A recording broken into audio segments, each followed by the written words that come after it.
Bonjour à tous, je m'appelle Jean-Baptiste de Froment, je suis le directeur de l'école d'architecture de Paris-Malaquais et je suis très heureux, on est tous très heureux et très fiers de vous accueillir ici pour ces journées portes ouvertes.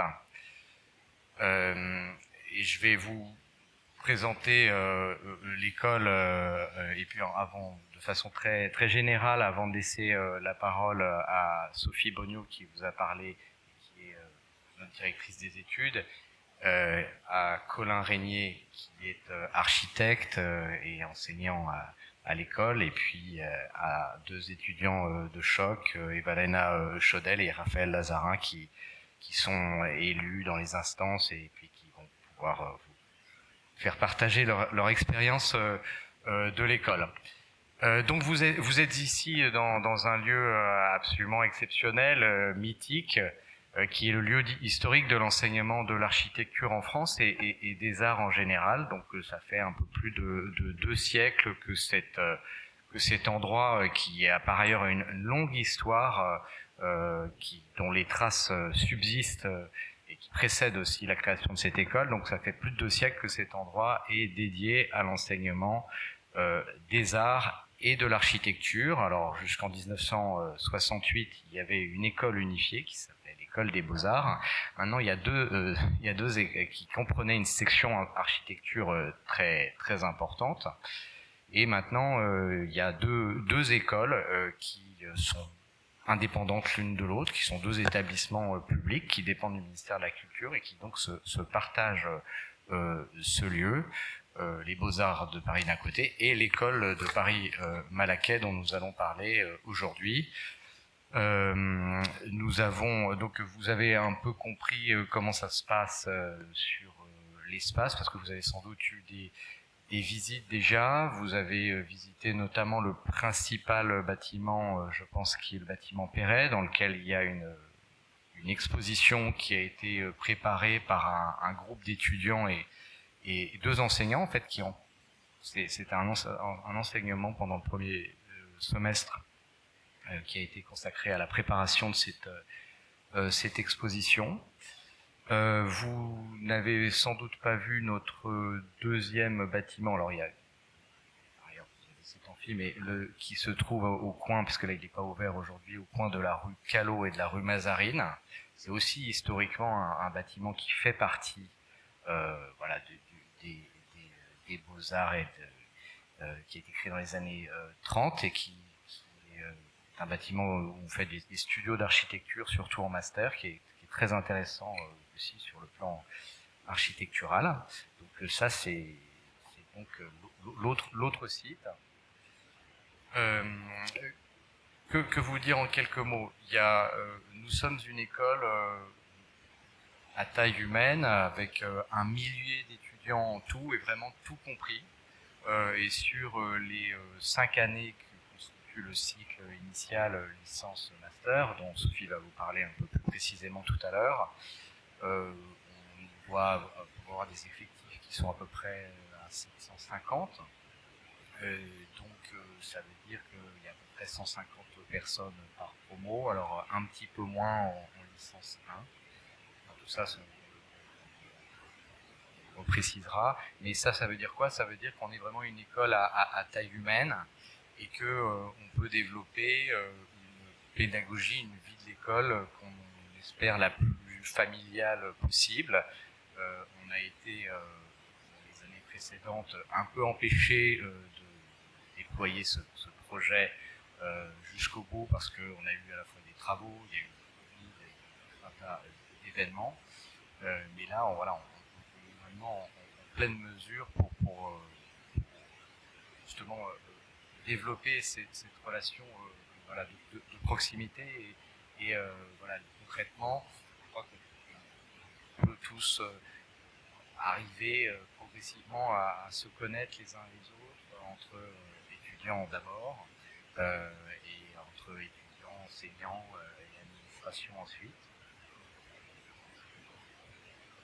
Pas rire, hein. Propos.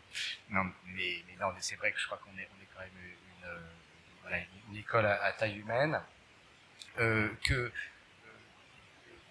1000 étudiants, on a effectivement parmi ces étudiants un certain nombre d'étudiants étrangers, alors soit des étudiants étrangers qui font l'ensemble de leur cursus en américain, soit des gens qui sont en échange, et il y a aussi beaucoup d'étudiants qui partent à l'étranger, on vous en reparlera, donc on est une école qui revendique une ouverture internationale très forte. On a une trentaine de doctorants, ce qui est beaucoup aussi dans une école d'architecture, où le rôle de la recherche est très important chez nous. Et puis, pour assurer les enseignements, on a plusieurs, finalement, centaines de personnes qui interviennent chaque année à l'école.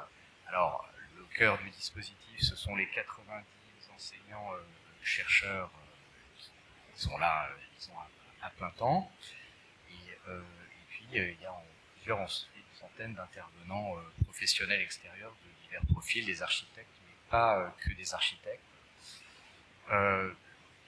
Parmi les enseignants-chercheurs et enseignants, et Colin est un exemple, il y a évidemment beaucoup d'architectes praticiens, et c'est ça qui est quand même très intéressant dans les écoles d'architecture et qui fait leur spécificité en général, c'est que le cœur des enseignements est assuré par des architectes professionnels qui donc ont une pratique actuelle et qui donc ont un modèle, il y a un savoir-faire qui est transmis par des professionnels à de futurs professionnels. Donc voilà, vous êtes confronté à des enseignants qui quand même ont un contact important avec la vraie vie, des vrais bâtiments, de la maison, voilà.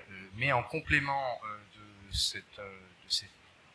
ce profil-là, nous avons aussi beaucoup d'enseignants qui sont des profils plus universitaires et qui sont spécialistes en sciences humaines, qui sont sociologues, qui sont philosophes, qui sont plus orientés sur les sciences dures, l'ingénierie.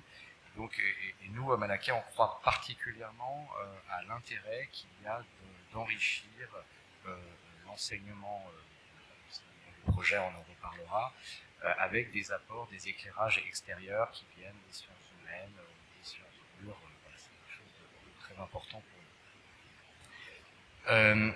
Une autre caractéristique de l'école, c'est qu'elle est en passe d'être intégrée. Nous sommes déjà partenaires, mais d'ici quelques mois, nous serons pleinement composantes de l'université PSL. Et donc, nous serons une école d'architecture au sein d'un ensemble plus vaste, qui est un ensemble d'excellence, qui comprend un certain nombre d'établissements publics parisiens très réputés, l'école normale supérieure de la rue d'Ulm, l'école des mines de Paris, l'université Paris-Dauphine, le conservatoire d'art dramatique, l'école nationale des arts décoratifs qui va rentrer en même temps que nous, le Collège de France et l'école des Chartes, et puis également deux autres écoles d'ingénieurs importantes, le SPCI et Chimie Paris. Et donc ça pour vous, si vous intégrez Malaquais, ça va être quand même une grande richesse, d'une part parce que vous serez dans un ensemble qui est prestigieux, donc il y a un effet, disons, carte de visite qui est réel, mais surtout vous allez bénéficier d'un certain nombre de services mutualisés que propose l'université PSL à tous les étudiants de PSL, et vous allez surtout pouvoir fréquenter des étudiants à diverses occasions qui viennent de ces autres écoles, et aussi vous inscrire à des enseignements qui sont proposés par ces autres institutions. Et le projet que nous, on veut développer à Malaquais, il y a déjà des possibilités qui existent et on y reviendra, mais c'est de permettre assez systématiquement aux étudiants qui le souhaitent de développer, à côté de leur formation en architecture, une mineure dans une autre discipline, dans un autre champ, et majoritairement proposée par une institution de PSL. Le premier exemple de ça, c'est que là, on est en train de développer un double diplôme avec l'école des arts décoratifs, Et puis on a des relations avec 2 écoles d'ingénieurs, une école de PSL qui est l'école des mines, puis une école hors PSL mais avec lesquelles on a des liens historiques importants et qui est l'école des ponts. Donc voilà, donc ce système de majeure architecture mineure dans un champ qui peut enrichir l'architecture, c'est quelque chose qu'on voudrait beaucoup développer. Voilà, je dis peut-être que non, je dis un mot de la recherche. C'est vrai que nous, notre école, elle se caractérise par une présence de la recherche qui est importante, avec 3 laboratoires. Un laboratoire qui est plus orienté ingénierie, sciences dures, et puis 2 autres labos qui sont plus sciences humaines. Et voilà, et on est d'une école qui, de façon générale, pensons que pour devenir de bons architectes, de bons professionnels, on n'est pas obligé d'ailleurs de devenir architecte en sortant de Malaquais, mais on a besoin de réfléchir, de développer un esprit critique et d'être connecté avec les débats, les réflexions contemporaines. Et c'est vrai qu'à un moment de l'histoire où voilà, beaucoup de révolutions sont en train d'intervenir, beaucoup de changements radicaux d'attitude de la part de l'humanité sont nécessaires, notamment liés à la transition écologique. C'est absolument essentiel de proposer un enseignement qui n'est pas un enseignement des pratiques passées, mais qui est un enseignement qui se projette dans les enjeux du XXIe siècle. Et ça, c'est vrai que d'avoir un lien, d'avoir une présence de la recherche qui est importante et d'être intégré dans un ensemble universitaire qui est l'un des premiers ensembles de recherche de France et même du monde, ça c'est un vrai atout. Voilà. Et la dernière chose que je voudrais dire, c'est, on va vous parler par exemple du fait qu'il y a 6 départements dans cette école. Que, par rapport à d'autres écoles, ce qui caractérise Malaquais, c'est la diversité de l'offre d'enseignement et des approches qui sont proposées, dont vous avez eu un petit aperçu en parcourant le bâtiment Perret et l'exposition. Et ce qu'on veut nous développer, c'est votre liberté, votre autonomie, et on veut vous permettre de construire votre propre parcours à partir d'approches qui sont très diversifiées. Donc il n'y a pas de moule Malaquais, on est même plutôt opposé à cette idée. Il y a plusieurs approches, des choses très différentes à partir desquelles vous pouvez développer votre propre projet professionnel, de vie, intellectuel, créatif. Et voilà, la créativité des étudiants est aussi quelque chose qu'on valorise beaucoup. Voilà. Donc je vais laisser maintenant la parole à Sophie pour la suite. Vous m'entendez bien ? Je vais présenter en quelques mots le déroulement de la scolarité ici à Malaquais et un petit peu la pédagogie. Je pense que je ferai intervenir Colin qui pourra nous donner aussi des détails peut-être sur les contenus des enseignements et ce qu'on apprend ici à l'école. Donc, vous l'avez peut-être déjà vu dans nos plaquettes ou en discutant avec nous, à Malaquais, on propose donc les 2 diplômes d'architecture, la licence en 3 ans et le master en 2 ans. Et on forme également, après le master, à ce qu'on appelle donc la HMONP, l'habilitation à la maîtrise d'œuvre en son nom propre, parce que peut-être que vous l'avez déjà appris, mais donc le métier d'architecte est particulier, en ce sens où c'est une profession réglementée, et pour pouvoir s'inscrire à l'ordre des architectes et pouvoir exercer en son nom propre, c'est-à-dire en pouvant signer soi-même ses plans, il faut avoir réalisé cette habilitation. C'est une habilitation qui se fait en 1 an. Elle peut se faire juste après le master, mais finalement on ne le conseille pas vraiment. On conseille plutôt aux diplômés d'un master d'aller travailler quelques années et de revenir faire leur habilitation une fois qu'ils ont un projet professionnel mûri et que cette habilitation a du sens dans leur parcours professionnel. L'autre formation après le master qu'on propose, c'est le doctorat, qui se fait en 3 ans, et donc au sein des trois laboratoires qu'on a pu déjà évoquer. L'un n'exclut pas l'autre, on peut tout à fait avoir son habilitation et un doctorat. Voilà.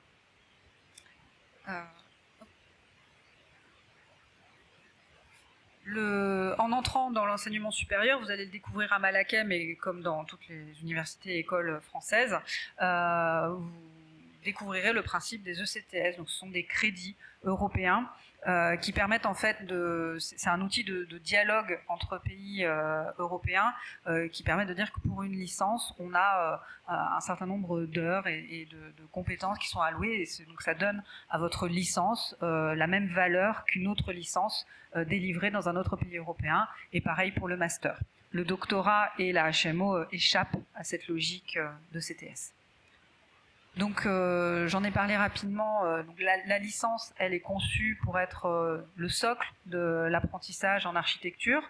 Vous avez des enseignements qui sont communs à tous les étudiants, avec une personnalisation du parcours qui commence à intervenir un peu en licence 2 et en licence 3, où on vous permet de choisir certains de vos enseignements. Mais l'idée, c'est quand même de vous donner à tous, au niveau de la licence, voilà, les enseignements de base pour pouvoir ensuite entrer en master et pouvoir fabriquer votre parcours plus personnalisé. Alors, les diplômes d'architecture restent des diplômes généralistes, dans le sens où vous avez un diplôme d'architecture qui sera en théorie le même que dans n'importe quelle école d'architecture en France. Il n'y a pas de master option quelque chose. Tout le monde, vous avez un master en architecture. En revanche, en master, vous allez développer des intérêts, il y a des angles qui vont vous intéresser davantage, qui vont plus relever des sciences humaines, du logement, de l'urbanisme, du paysage, et vous avez la possibilité de construire votre parcours en fonction de ces intérêts que vous aurez développés déjà dès la licence. Le doctorat, je ne vais pas m'étendre dessus, mais donc c'est au sein d'un de nos 3 laboratoires, vous avez la possibilité donc de pousser vos études et de faire une thèse dans un domaine qui vous intéresse. Et la HMO, j'en ai déjà parlé. Ce que vous allez découvrir dans la pédagogie en fait qu'on a en école d'architecture, vous allez découvrir un nouveau mode d'enseignement que a priori vous ne connaissez pas. Si j'imagine, comme la plupart d'entre vous, vous êtes en lycée, peut-être en terminale générale, c'est l'enseignement du projet. Donc le projet, c'est quoi? Très pratiquement, c'est vous passez une journée, il y a une journée par semaine, vous êtes à l'école, dans une salle, avec votre enseignant, et vous travaillez sur un projet, sur une thématique. Donc en licence, vous avez des thématiques qui sont communes, et puis en master, les enseignants proposent des studios de projet qui peuvent changer chaque année. Chaque année, il y a une offre, et les étudiants choisissent. Donc ça, c'est en master. En licence, c'est plus dirigé.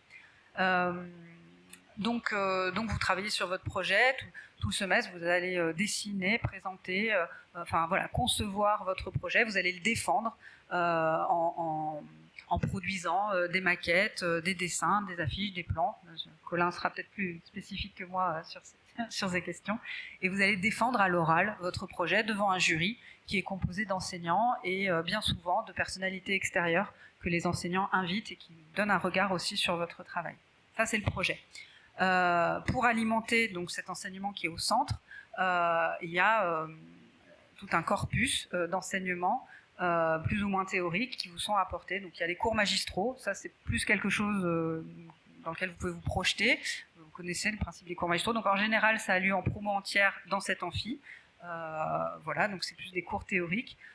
Très souvent, les cours théoriques en amphi sont assortis de TD. Donc là, le TD, vous êtes redivisé en petits groupes et vous faites des exercices qui appliquent un peu la théorie vue en amphi. On a également des développements et des intensifs. Donc là, c'est une offre d'enseignement, toujours liée à l'architecture, mais qui vous permettent bien souvent de faire un pas de côté ou de venir approfondir une question particulière. Ça peut être sur des thématiques, sur de l'histoire, sur une question plus scientifique ou sur une question sociologique ou voilà, il y a tout un champ qui vous permet de voilà, d'enrichir encore une fois votre vision de l'architecture et de faire un pas de côté. Les séminaires de recherche, Malakai est très attaché au fait d'initier dès la licence les étudiants à cette logique de recherche. Donc, on a une initiation en licence et puis après des séminaires de recherche qui se déploient en master et les stages qui font partie également de la pédagogie. Je pourrais en parler après.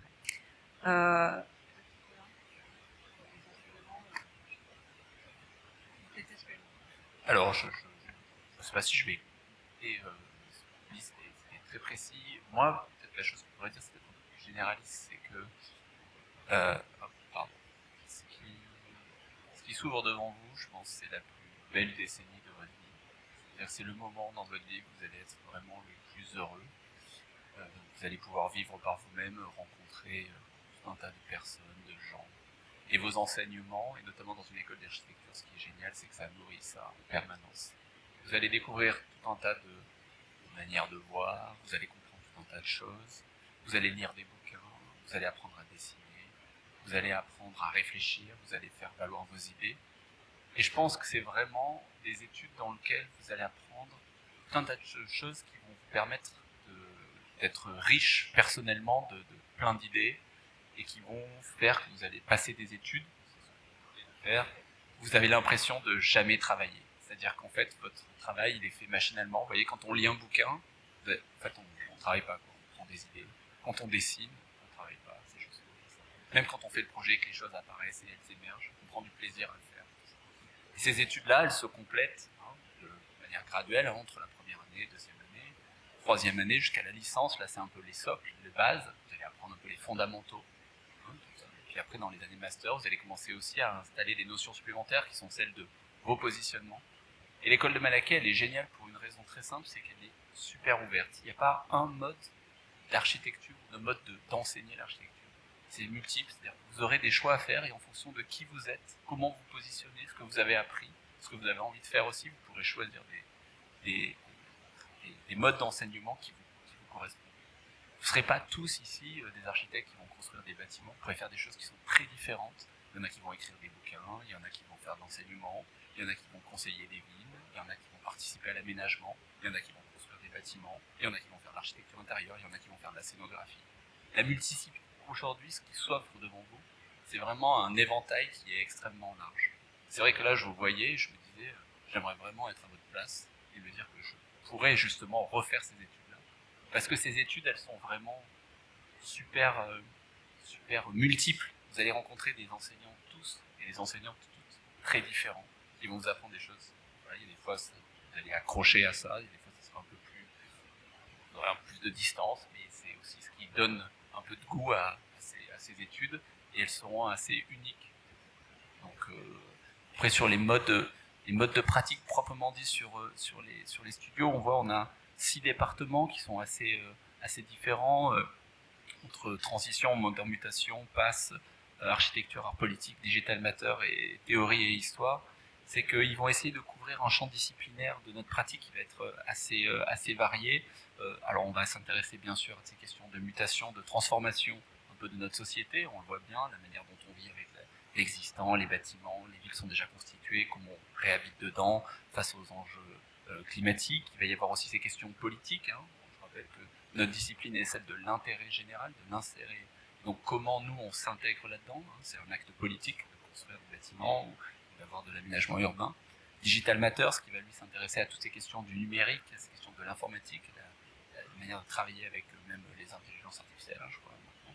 Et Histoire, théorie et projet, qui va aborder les questions théorie de l'architecture au sens large, qui va interroger aussi des questions de scénographie, d'installation, d'architecture éphémère, des choses qui sont assez larges. Et donc vous avez la possibilité dans cette école de vraiment trouver des domaines d'enseignement qui vous seront ceux qui vont le plus résonner en vous. Je ne sais pas si c'était précis. Alors je reprends pour évoquer aussi les partenariats qu'on développe à Malakai. Ils sont de diverses natures. On a des partenariats avec des institutions culturelles qui peuvent nourrir aussi les projets eux-mêmes, c'est-à-dire que il est très fréquent que des enseignants lient des partenariats avec des institutions et fassent travailler les étudiants sur des cas réels, en fait, voilà, le projet répond à une réalité et vous avez en face de vous des interlocuteurs de l'institution en question qui peuvent venir aussi participer au jury et vous donner leur point de vue sur votre travail. On a des partenariats académiques qui nous permettent de proposer des parcours enrichis. Alors, ils prennent diverses formes. Il peut y avoir des formats de double diplôme ou des formats, ce qu'on va appeler de filière ou de parcours, où en fait, on vous permet, pour valider certains enseignements à Paris-Malaquais, d'aller suivre un enseignement ailleurs. C'est par exemple ce qui se pratique avec l'école des ponts ou avec le CNAM. Vous pouvez aller valider des enseignements plus liés à l'ingénierie et qui viennent colorer votre parcours. Voilà, rapidement sur les partenariats. Les stages, je les ai évoqués, juste dire qu'ils sont obligatoires dans la formation d'architecture. Il y en a 3 obligatoires, 2 qui se font en licence, un premier stage court de découverte du chantier ou de l'artisanat, un stage ensuite de première pratique d'1 mois qui se fait également en licence, et en master, un stage de minimum 2 mois qui vient aussi confirmer confirmer ou infirmer la façon dont vous vous projetez ensuite dans un parcours professionnel. Et il y a la possibilité de faire des stages à l'étranger, de même qu'on peut faire des mobilités. Donc une mobilité, c'est quoi? C'est le fait de pouvoir partir un semestre ou une année, soit dans un cadre Erasmus en Europe, mais aussi grâce à multiples accords bilatéraux qu'on peut avoir avec des universités et des écoles partout dans le monde, sur tous les continents. Voilà, on a à peu près, oui, on le disait tout à l'heure, une quarantaine d'étudiants qui partent chaque année. Ce qu'on peut dire, c'est que tous les étudiants de Malaquais qui ont le souhait de faire une mobilité pourront accéder à cette possibilité.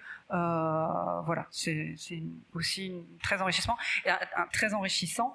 Et à noter qu'en échange, Malaquais reçoit des étudiants du monde entier, de toutes ces écoles. Donc faire ses études à Malaquais, c'est aussi côtoyer ces étudiants qui viennent de partout dans le monde et travailler avec eux et confronter aussi votre travail, votre vision à leur vision. Quelques mots sur la vie étudiante. Donc le fait que nous soyons composantes de PSL nous permet en fait de bénéficier de ces services mutualisés.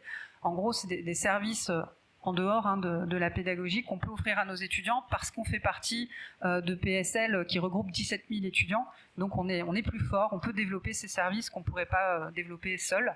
Donc notamment ce qui concerne la santé, il y a un accès à un service de santé universitaire qui est opéré par PSL.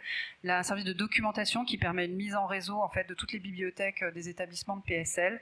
Le sport aussi, qui propose beaucoup de choses, peut-être les étudiants pourront nous en parler. Un service d'accueil logement qui permet d'accompagner les étudiants dans leur démarche, même si PSL ne dispose pas malheureusement d'un parc locatif. On sait que c'est un sujet quand on vient faire ses études à Paris, en Île-de-France. Mais voilà, il y a un service qui peut accompagner les étudiants. Et le Welcome Desk qui s'adresse en particulier aux étudiants internationaux. Et pour continuer sur la vie étudiante, je vais donner la parole donc aux 2 étudiants qui sont avec nous pour que vous nous parliez un petit peu voilà, de la vie étudiante, associative, des élus.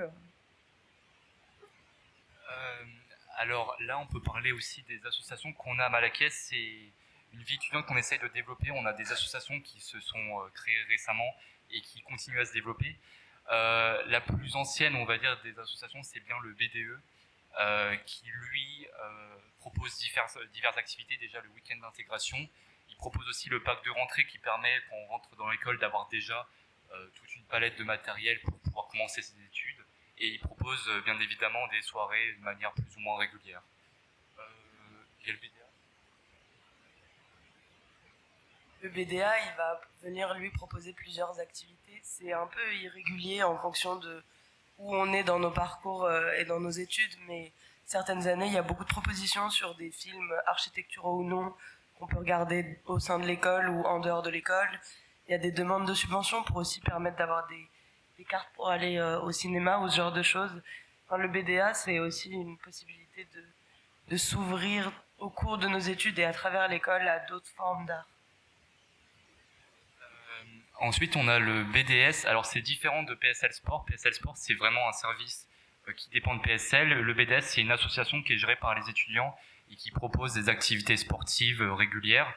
L'objectif de ça aussi, c'est de concourir aux archipiades. Alors les archipiades, c'est quelque chose qu'on a en archi, c'est une compétition de sport entre toutes les écoles d'archi qui se déroulent en avril. Et donc le but forcément, c'est de gagner le plus de sports. À Malaquais, on se débrouille pas mal honnêtement. L'année dernière, on a gagné le basket féminin et le trophée du fair play. Très important. Et donc voilà, c'est un événement important dans notre vie étudiante en archi. Même si on n'est pas très sportif, on peut venir en tant que bénévole ou en tant que supporter et il y a toujours une bonne ambiance. Voilà. Je pense que ce qu'on peut rajouter aussi, c'est que comme on vous l'a expliqué, on est maximum 150 par promotion. Des fois un peu moins et de moins en moins chaque année pour être honnête, mais vous voyez quand même le nombre d'associations qui existent. Ça montre aussi à quel point on est soudés entre nous. On cherche, excusez-moi, on a de bons liens entre nous, on cherche à faire vivre notre école, on est en contact avec l'école des Beaux-Arts qui est à côté aussi. Chaque personne va finir par lier des amitiés avec d'autres personnes, que ce soit de sa propre école ou de l'école qui vit au même endroit que nous et qui vit certaines choses de la même façon que nous. Donc en fait, c'est un peu cette école, c'est un très bel endroit où faire ses études. Et pour finir sur les autres associations, on a la Junior Architecte. Alors c'est une association qui se relance en ce moment. Pour expliquer très brièvement, c'est des stages. C'est une association qui propose des stages ou des missions assez courtes en agence d'archi. Donc c'est des missions rémunératrices qui permettent de toucher au métier en agence. On a une coopérative qui se lance aussi qui permettrait de proposer du matériel pour maquettes ou pour dessin à un coût un peu plus moindre que ce qu'on peut trouver sur Paris. La Distrib, elle, c'est une association qui est commune Beaux-Arts Malaquais qui propose des produits alimentaires de première nécessité aux étudiants qui ont des problèmes au niveau des moyens. Le CSEE, c'est le collectif de soutien aux étudiants exilés qui a permis pendant plusieurs années à certaines personnes qui étaient arrivées en France suite à des problèmes dans leur pays de continuer ou de commencer leurs études en architecture. Aujourd'hui, il y a 27 personnes qui ont été diplômées de ce programme. Donc c'est aussi une joie pour les étudiants et je pense pour l'école d'accueillir et de permettre ce genre de parcours. Ensuite, on a le Café Héloïse, qui est une asso qui est mixte entre les Beaux-Arts de Paris et l'ENSA de Paris-Malaquais, qui est en bas du bâtiment Perret, en bas de la terrasse, vous avez dû sûrement voir. Et ça propose à manger pour des coûts très très peu chers, de l'ordre de 1 € le riz, pour 200 personnes à peu près tous les midis. C'est fait par des étudiants bénévolement, qui du coup ne payent pas leur nourriture ce jour-là, et ont des promotions sur la semaine. Et c'est un endroit, le midi, de repas et de convivialité, le soir, de fête et de convivialité aussi. Merci. Merci beaucoup. Avant de parler des admissions, parce que je sais que ça vous intéresse, une petite diapo sur quelques éléments sur lesquels j'aime bien attirer votre attention dès maintenant quand vous envisagez des études d'architecture. Vous dire que donc l'enseignement, les études d'architecture, ça demande très vite d'être autonome, responsable, engagé et organisé. C'est un vrai investissement. Colin nous parlait de la passion qu'on peut avoir à faire des études d'architecture et que l'objectif c'est de ne pas avoir le sentiment de travailler, mais ça demande quand même du temps, donc c'est beaucoup de temps, d'engagement. Peut-être vous avez entendu parler de ce phénomène dont on parle souvent quand on parle d'architecture, c'est le phénomène de la charrette, hein, donc c'est le fait d'avoir ces moments de travail intense qui précèdent les rendus. C'est un sujet aujourd'hui, toutes les écoles d'architecture en France et nous évidemment, on est tous d'accord pour lutter contre cette culture de la charrette, c'est-à-dire faire notre possible pour organiser les études, organiser les attentes, pour que les étudiants ne s'épuisent pas dans ces phénomènes-là. Mais donc voilà, c'est une prise de conscience et donc on essaye de lutter contre cette culture de la charrette. Mais il faut savoir que malgré tout, ce sont des études qui demandent du travail. Alors on aime bien dire pour 1 heure de travail encadré, les étudiants doivent fournir au moins 1 heure de travail personnel. Les étudiants nous disent que c'est parfois un petit peu plus. Voilà, le collectif est un mode de travail important. pendant les études et en tant qu'architecte dans sa profession. Et donc il faut aussi apprendre rapidement à gérer son temps. Alors quand vous arrivez sorti du lycée, on sait que vous n'êtes pas forcément encore autonome, hein, donc l'idée c'est qu'on vous accompagne dans cette prise d'autonomie et dans cet engagement.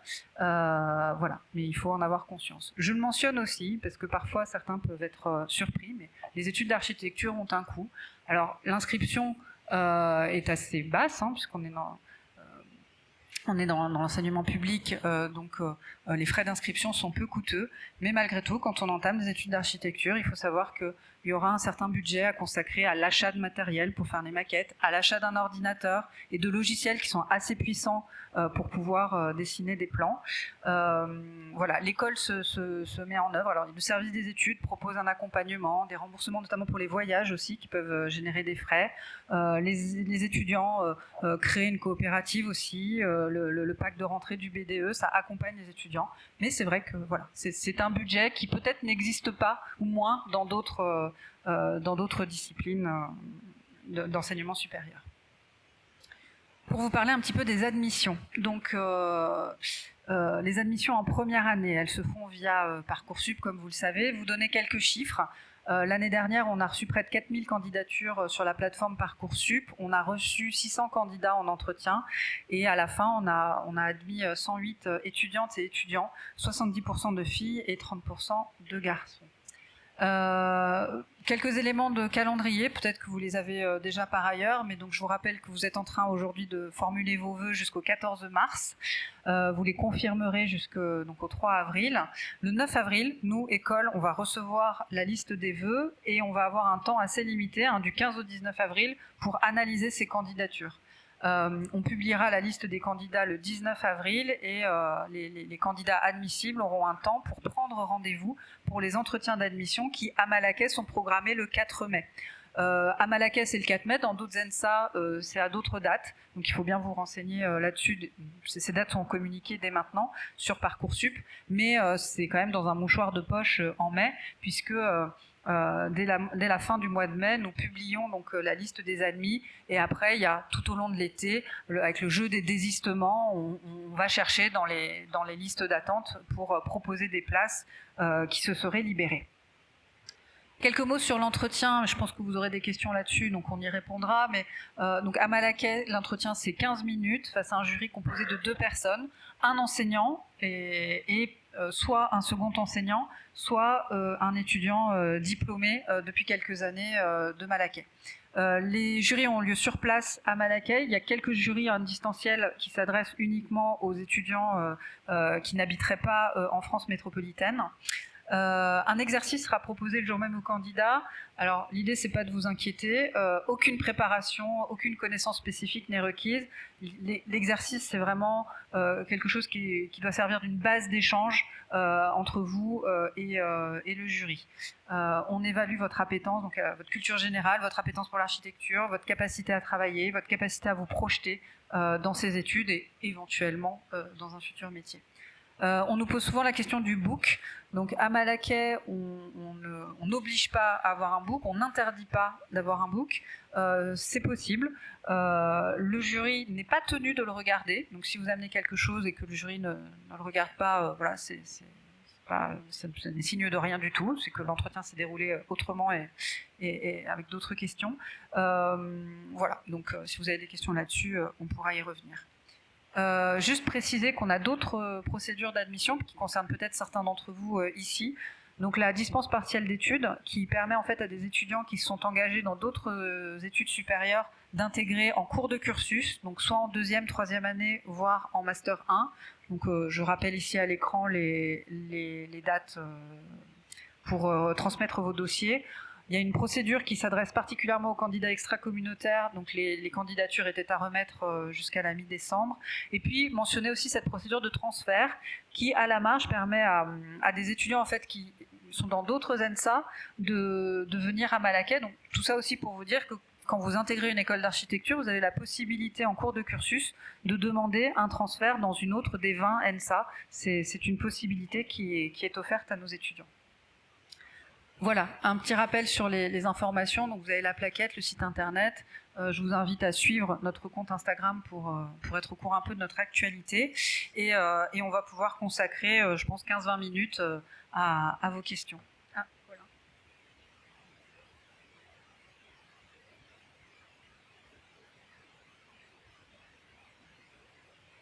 Je voulais juste ajuster un point sur les admissions, parce que vous voyez les chiffres, vous dites 4600, 108, ça fait beaucoup. Juste, c'est parce que en fait, les chiffres ils sont pris sur l'échelle nationale. J'allais dire, les étudiants vont demander plein d'écoles aussi, et donc en fait, ce qu'il faut imaginer, c'est que vous avez de réelles chances de rentrer dans une école d'architecture, et qu'il ne faut surtout pas vous dire que c'est difficile d'y rentrer, quoi. Enfin, très honnêtement, il faut pas douter de ça et que ça soit pas du tout un repoussoir. Je pense que vous deviez, comme vous dites, les 4000 étudiants qui demandent les écoles d'architecture, ils vont demander, je sais pas, 10, 15 ENSA, donc après ils vont être répartis sur un peu toutes les ENSA françaises. Donc, les possibilités d'entrer dans une école d'architecture, elles sont importantes. Voilà. Que ça ne soit pas du tout un repoussoir en vous disant, ben non, c'est trop difficile, je ne veux pas. Enfin, moi, je vous engage, je pense que je n'ai pas beaucoup d'étudiants qui, à la fin, n'arrivent pas du tout à rentrer dans une des 20 écoles françaises. Ou, voilà.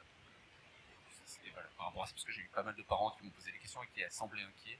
Donc, tentez votre chance, parce que vraiment, c'est important d'essayer. Donc on va prendre les questions. Je vais répéter les questions pour que les personnes à distance, soit dans l'autre amphi, soit ailleurs dans le monde, puissent entendre, puisqu'ils n'entendent pas les questions de la salle. Donc, ce sera...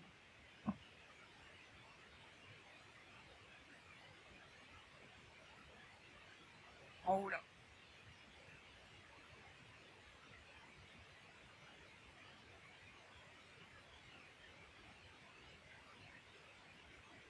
Alors, on nous pose la question pour les intégrations en cours de cursus sur les stages. Je pense que ça dépendra de votre dossier. Soit vous avez déjà réalisé des stages et en fait vous aurez la possibilité, on a une possibilité de valider des stages par rapport d'activité. Donc si vous avez fait un stage il y a moins d'1 an, moins de 2 ans, vous faites un rapport et vous nous expliquez et on peut vous le valider de cette façon-là. Et puis si vous n'avez pas forcément les stages requis par rapport à ce qui est demandé, on vous demandera de refaire un stage.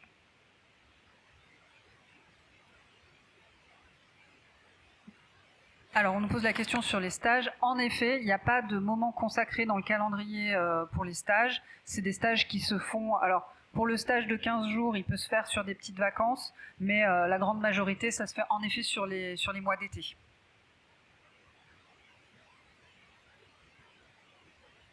Alors, ce que je peux dire aussi sur les stages, c'est que vous avez la possibilité aussi de modeler votre parcours.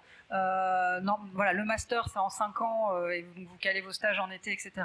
Mais on a beaucoup d'étudiants qui ménagent un peu leur temps, qui prennent un peu plus de temps, et soit avec ce qu'ils appellent des redoublements stratégiques, soit en faisant une année de césure. L'année de césure, c'est la possibilité d'interrompre pendant une année votre stage pour aller faire... Alors, vous interrompez vos études pendant 1 an, soit pour un projet personnel, humanitaire, associatif, soit éventuellement pour faire des stages. Vous avez cette possibilité-là. Et donc certains de nos étudiants font des pauses dans leur cursus pour pouvoir faire des stages de plus de 2 mois, voilà, et avoir 6 mois, etc. C'est vous qui choisissez en fait en fonction de votre parcours et de vos souhaits. Voilà. Est-ce que c'est possible d'intégrer l'école depuis une terminale technologique? Alors, on nous demande si on peut intégrer l'école depuis une terminale technologique. Oui, tout à fait. Il y a ni quota dans un sens ni dans l'autre, mais voilà, tout à fait. Chaque année, on intègre des étudiants, des lycéens, pardon, de toute filière.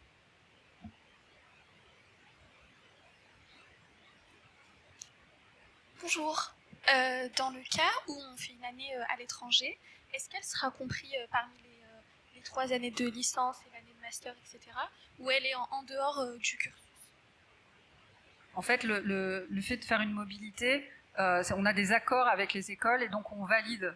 Donc en fait, vous partez faire votre semestre. C'est comme si vous faisiez votre semestre à Malaquais, mais vous le faites à l'étranger. Vous revenez avec vos notes. Alors, ça veut dire qu'il faut que vous ayez validé. Si vous avez validé vos enseignements dans l'établissement qui vous accueille, on considère que vous avez validé votre semestre à Malaquais. Si vous n'avez pas validé vos enseignements en mobilité, il faudra redoubler.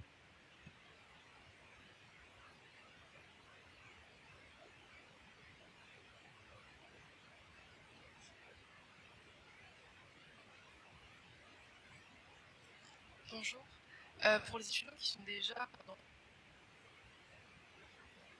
Alors, on nous demande si, pour les étudiants qui sont en études supérieures, les notes dans le supérieur comptent. Ça dépend de la procédure d'admission. Si vous faites une procédure Parcoursup pour entrer en première année, non. On regardera vos notes de première terminale et de bac. Ce que, évidemment, on ne peut pas faire avec les étudiants qui n'ont pas encore de notes de bac. Si vous passez par une procédure dispense partielle d'études, là, on regarde tout votre dossier et donc, oui, on peut les regarder. Bonjour. Par rapport au dossier, comment vous les examinez? Est-ce que c'est un algorithme ou est-ce que c'est des professeurs qui lisent les lettres de motivation et tout? Et par rapport aux notes aussi?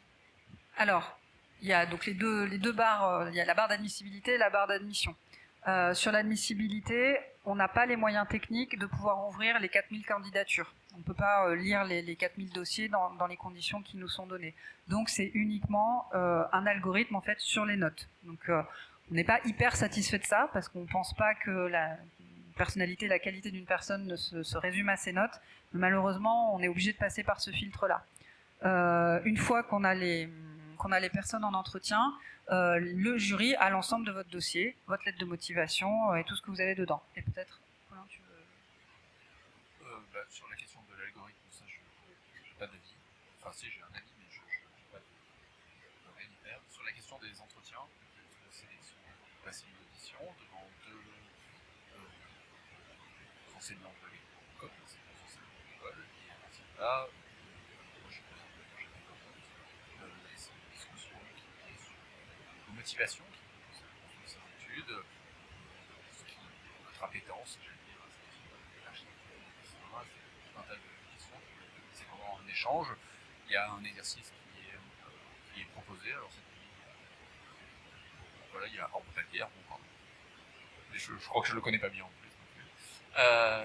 Donc voilà, il y a probablement un exercice, il y a voilà, qui sont juste une manière d'essayer de comprendre qui vous êtes, qu'est-ce qui vous anime, pourquoi vous voulez le faire. Je pense que la question que vous devez vous poser, c'est à chaque fois, à partir du moment où vous êtes à l'oral, c'est qu'est-ce qui vous pousse et qu'est-ce que vous aimez dans l'architecture, en tout cas au sens large. C'est pas une question de nous raconter l'histoire de l'architecture, les grands architectes que vous aimez ou pas, mais vraiment qu'est-ce qui vous pousse à vouloir faire ces études, qui vous êtes un peu au travers de ce parcours-là. C'est vraiment c'est ce qu'on cherche, et on cherche vraiment des étudiantes et des étudiants multiples. Ça peut être de bac technique, ça peut être d'horizons très différents. Je crois que la grande force de cette école, c'est qu'elle est vraiment variée, multiple. On n'a pas un profil d'étudiant ou d'étudiante. C'est cette richesse. On cherche vraiment des personnalités. Pour insister, c'était sous-entendu dans ce qu'a dit Colin, mais quand vous passez dans la barre de l'admissibilité, donc vous êtes retenu pour l'oral, il y a une sorte de reset, c'est-à-dire que vos notes, voilà, votre dossier scolaire n'intervient plus et tout le monde est à égalité. Et là, la différence se fait sur l'entretien et ce qui a été démontré lors de l'entretien. Et d'ailleurs, j'ajoute que dans l'absolu, si on avait la possibilité matérielle de le faire, on serait heureux d'auditionner les 3000 et quelques candidats qui confirment leur vœu de cette l'année dernière, parce que en fait, le critère scolaire est un critère qui est un peu appauvrissant, et il y a tout un tas de biais qui sont liés au dossier scolaire, et on aimerait pouvoir le dépasser. On ne peut malheureusement pas matériellement auditionner les milliers de candidats. On essaye d'augmenter le nombre de nos jurys pour peut-être que cette année on arrivera à faire un peu plus que l'année dernière. L'année dernière on a pu auditionner 600 personnes. Si cette année on arrive à en auditionner 800 ou 1000, c'est bien. C'est pas garanti. On fait le maximum.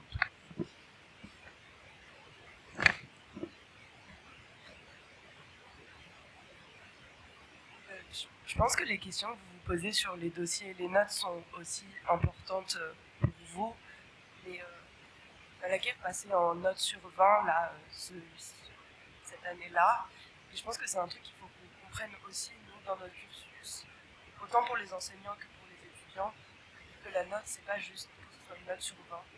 C'est qu'on comprenne comment on se positionne positionne, comment on doit avancer ou pas. Mais la note a plus vraiment de valeur, la même quand On va prendre une question. Alors, pour les personnes qui sont à distance, c'est vrai que je suis vraiment désolée, on n'a pas les moyens de prendre vos questions. Donc toutes nos excuses pour cela, mais donc on ne peut prendre que les questions qui sont dans la salle. Voilà. Bonjour. Pour du coup une entrée en équivalence en DPE, il n'y a pas d'entretien. Donc vous vous basez sur plusieurs choses, hein. Je les étudie. Mais quelle est la plus importante, parce qu'il y a quand même un sacré dossier à apporter. Moi, ce que je peux dire, parce qu'on a posé la question hier à l'enseignant qui était là et qui est très habitué d'examiner ces dossiers. Ce qu'il disait, c'était que là, pour le cas, pardon, je répète la question, c'est qu'est-ce qui est regardé dans les dossiers de DPE, donc de dispense partielle d'études.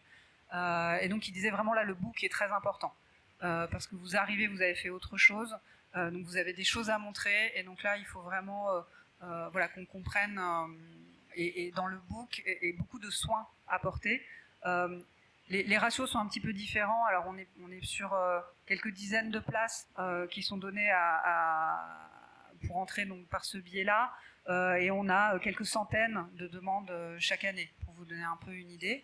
Donc là, ça reste quand même un mode d'entrée sélectif.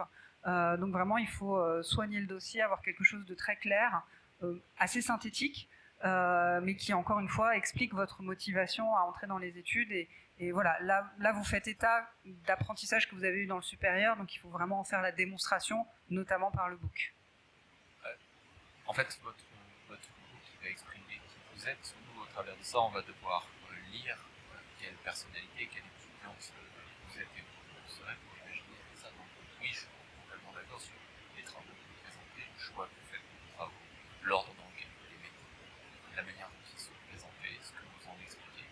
Moi, j'appelle l'importance de la motivation.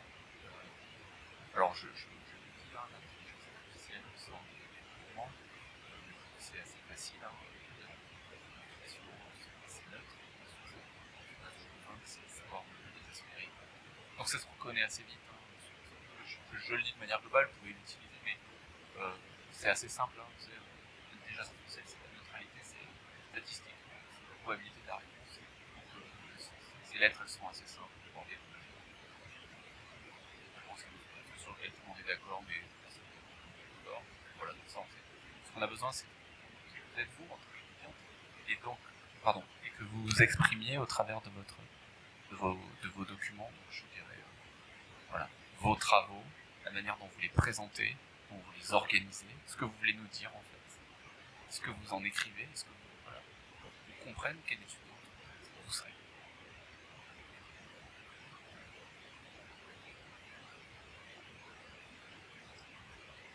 Pour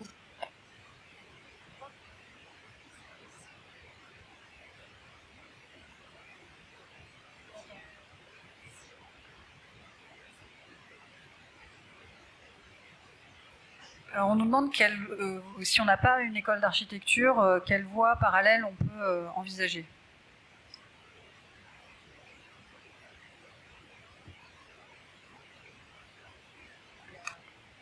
il y a des moyens d'entrer en école d'architecture en deuxième année quand on a fait du génie civil, si on est poussé sur les mathématiques.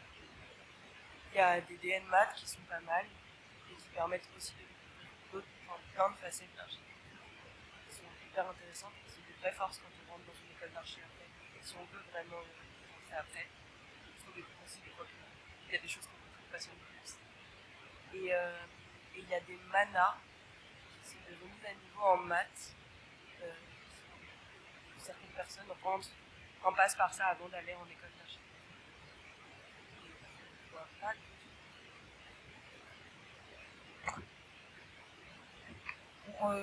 Ce qu'on peut vous conseiller aussi, vous pouvez retenter une admission en première année l'année suivante, et dans ce cas-là, vous pouvez partir faire en fait ce qui vous intéresse. Les études d'architecture sont très généralistes. Si vous venez avec un bagage voilà, de maths, de physique, mais de langue, de sociaux, d'histoire, c'est toujours à partir du moment où vous faites quelque chose qui vous plaît, dans lequel vous allez vous épanouir, vous allez revenir enrichi d'une compétence qui forcément vous sera utile pour envisager une école d'architecture en entrant en première année l'année suivante. Juste un petit moment, un mot, parce qu'il existe des prépas privés. Et donc là, bon, je vous invite et nous vous invitons à la plus grande prudence sur ces prépas privés qui ne sont pas encouragés, pas cautionnés, encore moins accrédités par le ministère et qui peuvent réserver quelquefois de mauvaises surprises. Enfin, la presse en a fait l'écho récemment. Donc voilà, prudence avec... c'est pas interdit, mais je veux dire prudence avec ces systèmes de prépa privés. Par rapport à ce sujet, il ne faut pas avoir peur. Quand on arrive en école d'archi, c'est normal qu'il y a plein de choses qu'on ne sache pas, mais tout ça, on va vous l'apprendre. Donc c'est pour ça que ces prépas, en soi, elles ne se justifient pas. C'est pas grave si vous arrivez en école d'archi et que vous ne savez pas dessiner. C'est pas grave si vous êtes arrivé en école d'archi et que vous n'êtes pas fort en maths ou dans telle autre matière. Il y aura des remises à niveau. Donc il ne faut vraiment pas s'inquiéter par rapport à ça. Peut-être que votre réponse, je pense qu'il faut que vous trouviez une année dans laquelle, si vous n'êtes pas pris dans une école d'archi, c'est probablement que le jury a estimé que vous manquiez soit d'une forme de maturité ou d'engagement, ou alors qu'on n'a pas senti ce jour-là, parce qu'il y a aussi en particulier, vous pouvez être dans un jury pas sélectionné et le jury dans une autre école d'être sélectionné. C'est aussi toute la difficulté de ces auditions. Donc moi le conseil que je vous donnerais, c'est d'essayer de faire des études dans lesquelles vous allez pouvoir vous épanouir et que vous allez pouvoir utiliser. Si vous me dites, moi j'adore la physique, chimie, X raisons et je veux faire de l'architecture, faites des études de physique, chimie, exprimez-vous là-dedans, faites-le valoir, nourrissez-vous, vous aurez une année de plus pour présenter une audition ensuite. Voilà, si vous êtes dans l'histoire de l'art, moi je trouve que c'est quand même toujours assez important quand même, essayez quand même de passer du temps à lire, à dessiner, à s'intéresser. Pardon, je parle pas bien dans le micro, il y a des travaux qui sont prévus donc voilà, je pense que essayer de passer du temps dans des choses qui peuvent être aussi de dessiner. Je pense quand même que c'est important de dessiner les choses pour les comprendre, d'essayer de lire des bouquins sur ça durant votre année, et ensuite vos études elles vous permettront de repasser une audition peut-être de manière plus. Après, je pense que pour l'instant vous avez pas raté, donc posez-vous la question en direct de dire je vais l'avoir direct du premier coup, quoi. Enfin, je pense que c'est la bonne attitude. N'oubliez pas que vous n'avez rien à perdre. En fait, vous ne jouez que pour gagner, quoi. C'est quand même pas souvent qu'on n'a qu'une seule chance, vous n'avez rien à perdre. Dans le pire des cas, ça change rien de votre statut d'aujourd'hui. Donc vraiment, je vous encourage toutes et tous à tenter. C'est vraiment, et allez-y super motivés. Je pense que les probabilités de réussite, elles sont assez élevées finalement. Il y a un truc dont je me souviens aussi pour ta question, c'est qu'en fait, l'outil du dessin, c'est un outil, beaucoup d'architectes, mais il y a plein de gens qui pratiquent le dessin aussi. Dans ma promotion de diplôme de cette année, il y a des personnes qui ont fait des facs de géo avant de rentrer en école d'architecture et qui ont une connaissance du territoire sur lequel elles vont s'inscrire qui est incroyable. Donc en fait, même si c'est pas cette année, ce sera sûrement la prochaine et ça sera d'autres connaissances qui sera vraiment... ça va vraiment enrichir autant la personne que tu es et que tu vas devenir que les projets que tu vas faire. Est-ce que les étudiants étrangers viennent pendant les mêmes semestres que nous? Est-ce qu'on les croise ou pas? Alors, oui, enfin, vous êtes avec eux. Il n'y a pas de cours. Il y a deux types d'étudiants internationaux. Il y a soit des étudiants qui intègrent l'école comme n'importe quel étudiant via des procédures, soit Parcoursup, si on fait des lycées français, etc., soit via la procédure DAP pour des étudiants extracommunautaires. Donc eux, ils sont pleinement étudiants et il se trouve qu'ils sont d'origine étrangère. Et puis on a les étudiants en mobilité qui viennent un semestre, une année. Et alors eux, ils intègrent les studios, les enseignements, et donc ils vous côtoient. Pareil. Pour vous donner une idée, sur les 153 diplômés de Malaquais en 2023, de mémoire, il y avait 20 nationalités différentes. Et c'est des étudiants qui ont fait leur diplôme à Malaquais, donc c'est pas simplement des échanges type Erasmus. Et il m'est arrivé de faire des enseignements de projet en anglais. Donc il y a de temps en temps des partie où il y a beaucoup d'enseignants étrangers, et multiples, hein, brésiliens, Asie, Afrique. Enfin, c'est vraiment très large. Et l'enseignement en anglais qui existe un peu. Là, par exemple, on a eu un rendu de studio de projet sur la Tanzanie il y a quelques jours. Bon, là, tout le rendu, la soutenance s'est faite en anglais parce qu'il y avait des personnes extérieures qui étaient anglophones. Mais le projet, c'est plutôt d'étendre les enseignements en anglais au cours de la scolarité, voire de les systématiser un peu.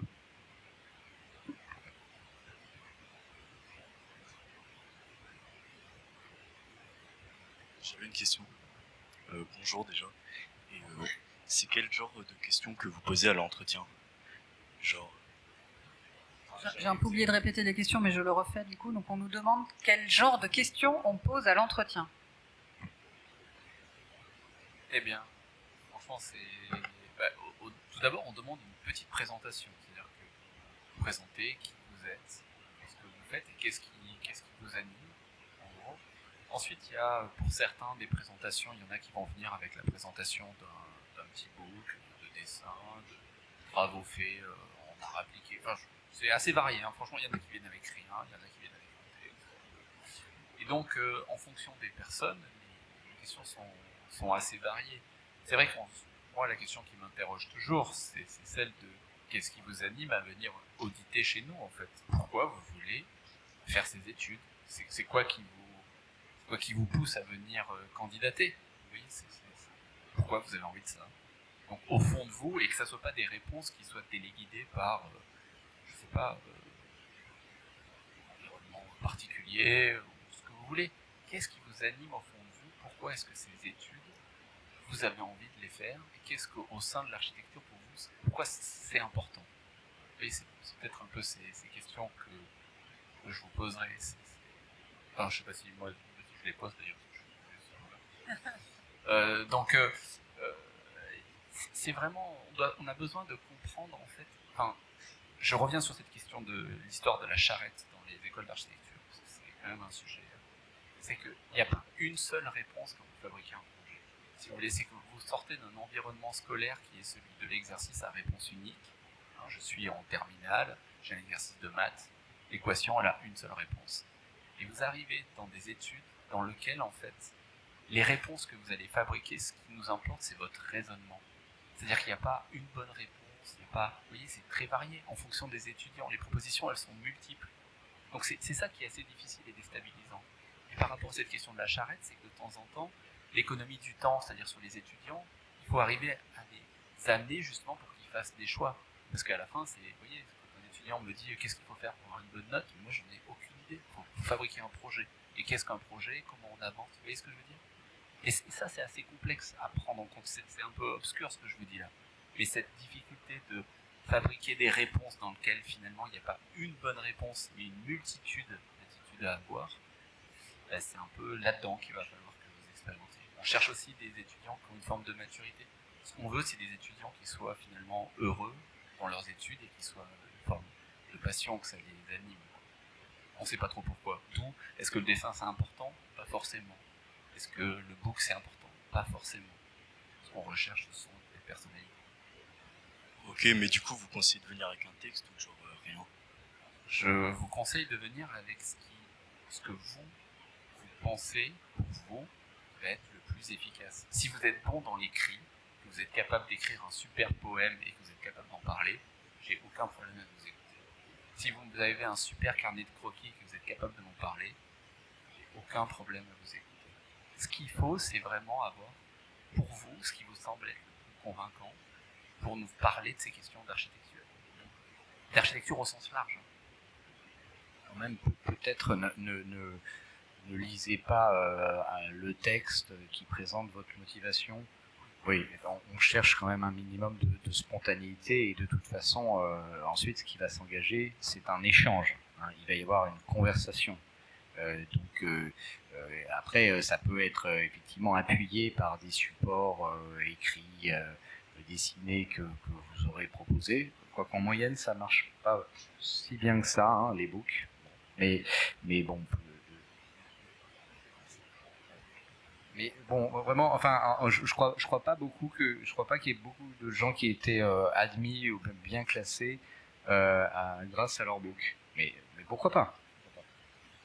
Ouais, moi j'ajouterais aussi que l'exercice à cet entretien, c'est faciliter l'échange, que ce soit autant pour les personnes qui sont timides, pour les personnes qui ont l'habitude de se perdre dans ce qu'elles racontent et de parler trop souvent. En fait, cet exercice-là, en tout cas, moi, quand j'ai passé mes entretiens pour rentrer à l'école, c'était, il y a des personnes qui s'en sont servies et qui ont créé un échange avec leur binôme sur ça. Il y a des personnes qui n'en ont jamais parlé, mais même pas un seul instant. En fait, ça dépend vraiment de chacun et de est-ce que j'ai envie de venir parler de ça parce que c'est quelque chose qui m'a touché, ou est-ce que j'ai envie de parler d'un truc que j'ai vu la semaine dernière. Et bah, en fait, c'est le moment d'en parler et il y a deux personnes qui sont là pour écouter et on va faire aussi attention. Ça fait vraiment pour nous plein de formes.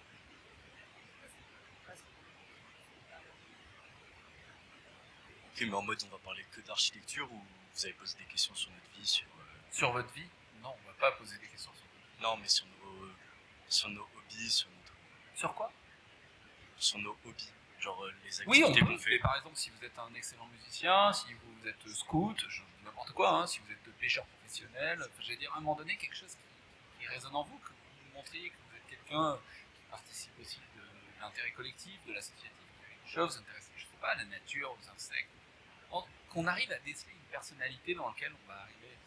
Pour vous donner un exemple, je me rappelle avoir eu une discussion avec une étudiante qui m'a parlé de son école quand elle était en primaire. Et elle me décrivait son école, vous voyez, et j'avais l'impression d'être dans la salle avec elle. Vous voyez, elle me disait, le sol il était comme ça, la lumière elle faisait ci, les fenêtres elles étaient comme ça, vous voyez. Et je sentais qu'en fait, toute l'ambiance de la salle, elle était ressentie par elle, et qu'en gros, ce qui l'a poussée là-dedans, c'est qu'elle voulait recréer des environnements, et que pour elle, c'était très important.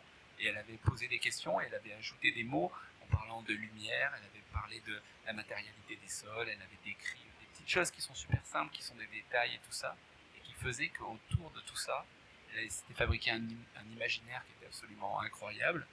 Et évidemment, j'allais dire, même si elle ne dessinait pas forcément très bien, je me suis dit, elle est indispensable pour l'école. Vous comprenez? Elle est arrivée à nous projeter dans un univers qui était le sien, juste par un ressenti d'une émotion et d'une sensation qu'elle avait eue quand elle était en école primaire. Quoi. Et ça marchait plutôt bien. En tout cas, moi, ça m'avait convaincu.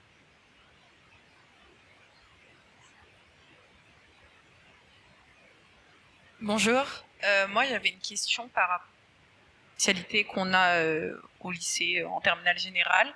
S'il y en a certaines qui sont plus valorisées que d'autres et si oui, lesquelles?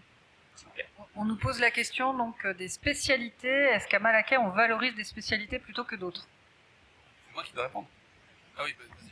Alors, donc les spécialités, elles vont servir au moment, notamment pour les notes, hein, pour le passage de l'algorithme. À Malaquais, on ne privilégie pas une spécialité plutôt qu'une autre. Ce qu'on aime dire, c'est soyez bons dans vos spécialités. Donc, parce que ça, on essaye de surpondérer un peu les spécialités. On dit c'est ce que vous avez choisi, donc c'est ce que vous aimez. Il faut que vous soyez bon dans vos options, bon dans vos spécialités, quelles qu'elles soient. Puisqu'encore une fois, les études d'architecture sont très généralistes. Donc, ne prenez pas maths pour dire que vous avez pris maths alors que vous allez souffrir, peiner, que vous n'aimez pas ça, et que vous êtes empêché de prendre une autre matière dans laquelle vous auriez adoré et dans laquelle vous auriez performé. Prenez si vous êtes bon en maths et que vous adorez ça, faites-le. Mais voilà, prenez des spécialités en fonction. Bonjour. Et, je veux juste dire, et c'est ça qui fait la force de nos écoles d'architecture, c'est qu'on a tous des profils différents avec justement des spécialités différentes. Il y en a qui sont hyper forts en maths, d'autres pas du tout. Voilà. Donc vraiment, sentez-vous libre de prendre vos spés, faites ce qui vous plaît et au moins vous aurez de super années au lycée et vous pourrez aussi avoir de super années en école d'archi. Pour poursuivre sur la question de ce qu'on recherche, c'est des étudiants qui ont réellement envie de faire ces études. Mais vraiment, et ça se ressent dans l'oral. Il y a ceux qui les font par candidature, comme ils auraient pu candidater pour être pompiers. Je prends des exemples. Les pompiers. Et il y a ceux qui au fond d'eux, portent ça, et ça résonne. Et c'est-à-dire que dans l'oral, la manière d'être, la manière d'entrer dans la salle, la manière dont ils ont envie de passer cette audition, ça se ressent. Et je vous assure, si vous étiez de l'autre côté de la table, à mes côtés, vous le verriez. Donc c'est vraiment ce que nous recherchons, c'est des étudiants, au-delà de leur formation, de ce qu'ils font et tout ça, c'est des étudiants qui ont envie de faire ce genre de choses. On va prendre une dernière question, ou éventuellement deux. Voilà. Du coup, pour la continuité vis-à-vis de ce... Du coup, je continue. Vis-à-vis de la continuité par rapport à ce dont vous avez parlé, il n'y a pas de profil type vis-à-vis de l'algorithme pour la première sélection. Et à peu près tous les profils de différentes spécialités peuvent être pris. Du coup, en fonction de si on aime ce qu'on fait, si on est bon dans ce qu'on fait, et pas forcément un profil type. Reconfirmer donc cette idée que on ne cherche pas de profil type, au contraire on cherche une variété et on cherche des gens qui sont bons dans ce qu'ils font, qui aiment ce qu'ils font, qui s'épanouissent dans ce qu'ils font. Est-ce qu'il y a une certaine moyenne est-ce qu'il y a une certaine moyenne à avoir pour être admis dans une école d'architecture? Alors on nous pose la question de est-ce qu'il faut une certaine moyenne. Alors on n'aime pas trop cette question, mais on sait que vous l'adorez. Donc peut-être on vous a répondu, on vous répondra et je vais vous répondre là. Pour vous donner une idée, autour de 15 de moyenne générale, c'est quand même pas mal pour envisager de passer cette barrière, cette barre en fait d'admissibilité, donc entre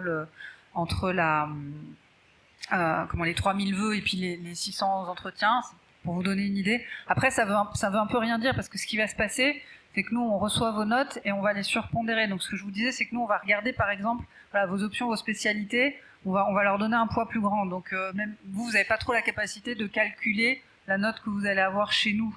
Donc, voilà. Il y a cette question des notes qui compte, mais il ne faut pas que vous découragiez non plus pour cette question-là. Enfin, voilà, encore une fois, comme Colin le disait, candidater, enfin, ne vous fixez pas uniquement sur cette question-là, même si ça compte un peu. Et les appréciations, elles sont plus importantes que les notes ou elles ont la même valeur? L'appréciation, tout ce qui est de l'ordre qualitatif, les appréciations, en fait, elles seront regardées par le jury qui va vous recevoir en entretien, qui a votre dossier et qui a la capacité, en plus de l'entretien qu'il a eu avec vous, de consulter votre dossier, de lire les appréciations, de lire votre lettre de motivation. Ok, merci. Allez, une dernière question. Je vais essayer de répéter.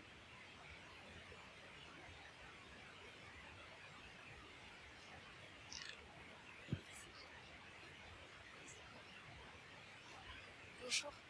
Alors, ma question c'était par rapport aux options. On a à peu près 14 de moyenne. Est-ce que c'est bien avec une option? Alors, on nous pose la question, est-ce que c'est bien d'avoir 14 dans son option ou quelles sont les options valorisées? Je répète la même chose, hein, soyez bon dans vos options, dans vos spécialités, et quelles qu'elles soient. On ne valorise aucune spécialité en particulier. Voilà. J'espère avoir répondu. Allez, une dernière encore. Sur Parcoursup, en fait, il y a écrit comme quoi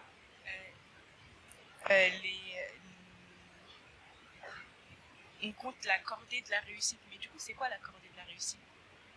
Alors, on nous pose la question des cordées de la réussite. Donc, les cordées de la réussite, c'est des dispositifs dans lesquels peuvent s'intégrer certaines écoles et certains lycées. Donc, peut-être que certains d'entre vous ont des cordées de la réussite dans leurs établissements. Voilà, c'est des choses qui vous sont proposées au niveau du lycée pour vous inciter à découvrir l'enseignement supérieur et peut-être pour des personnes qui n'auraient pas envisagé ces études-là parce que c'est un peu éloigné de leur considération, voilà, parce que c'est moins dans leur cercle familial ou privé de penser à ces études du supérieur. On s'exclut un peu automatiquement, on se dit c'est pas fait pour moi l'enseignement supérieur, c'est pas fait pour moi les études d'architecture. Il y a des dispositifs qui peuvent être mis en place pour intéresser les étudiants des lycées. Donc voilà, si vous êtes concerné, si ça existe dans votre établissement, vous avez pu être sensibilisé à ça. Si vous connaissez pas, c'est peut-être que ça n'existe pas dans votre établissement.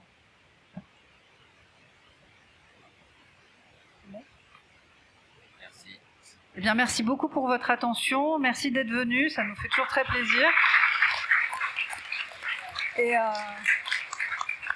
Et on l'espère à très bientôt à Malaquais. Donc, si vous n'avez pas eu l'occasion de le faire, n'hésitez pas à aller voir l'exposition. N'oubliez pas de visiter la bibliothèque. On a également nos ateliers qui sont ouverts. Voilà. Très bonne journée à vous. Et les visites guidées par les étudiants, maintenant. Toutes les heures, visites guidées du site.